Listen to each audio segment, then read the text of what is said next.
Sabah dan Sarawak semakin menjadi cabaran besar bagi Perdana Menteri Anwar Ibrahim dari segi politik. Kedua-dua negeri ini telah lama merasakan bahwa mereka tidak mendapat layanan yang sewajarnya dari Kerajaan Persekutuan, terutama dalam isu Perjanjian Malaysia 1963, MA63.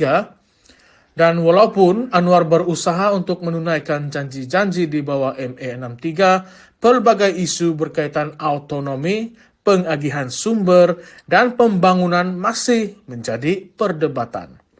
Tuntutan yang semakin tegas dari Sabah dan Sarawak menjadikan keadaan lebih sukar bagi kerajaan perpaduan.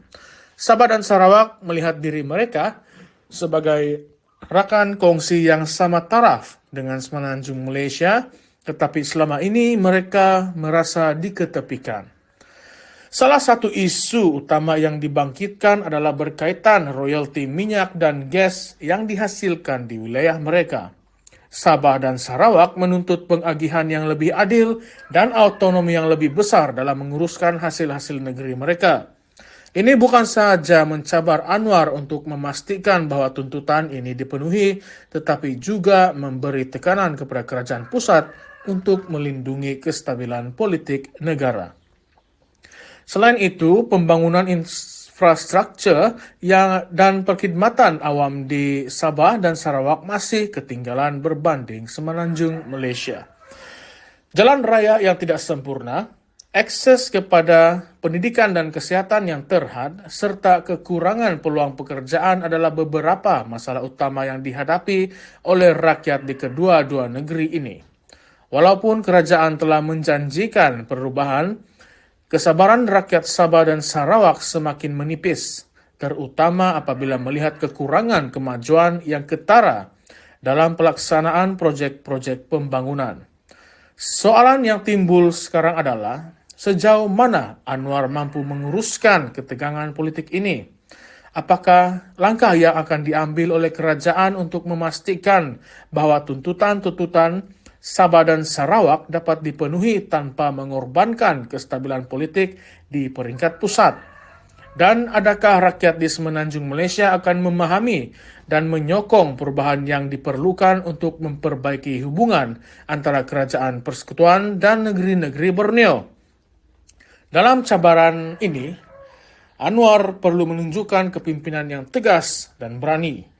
Beliau mesti memastikan bahwa rundingan dengan Sabah dan Sarawak dilakukan dengan telus dan adil sambil mencari jalan untuk mempercepatkan pembangunan di wilayah-wilayah ini. Kegagalan untuk menangani isu-isu ini dengan berkesan boleh menyebabkan ketidakpuasan yang lebih besar di Sabah dan Sarawak yang berpotensi merosakkan kestabilan politik yang sangat diperlukan oleh kerajaan perpaduan. Akhirnya, cabaran Anwar bukan saja untuk memenuhi tuntutan Sabah dan Sarawak, tetapi juga memastikan bahwa seluruh Malaysia bergerak ke arah masa depan yang lebih bersatu dan seimbang. Adakah beliau akan berjaya dalam usaha ini? Rakyat di seluruh negara sedang memerhati dengan teliti.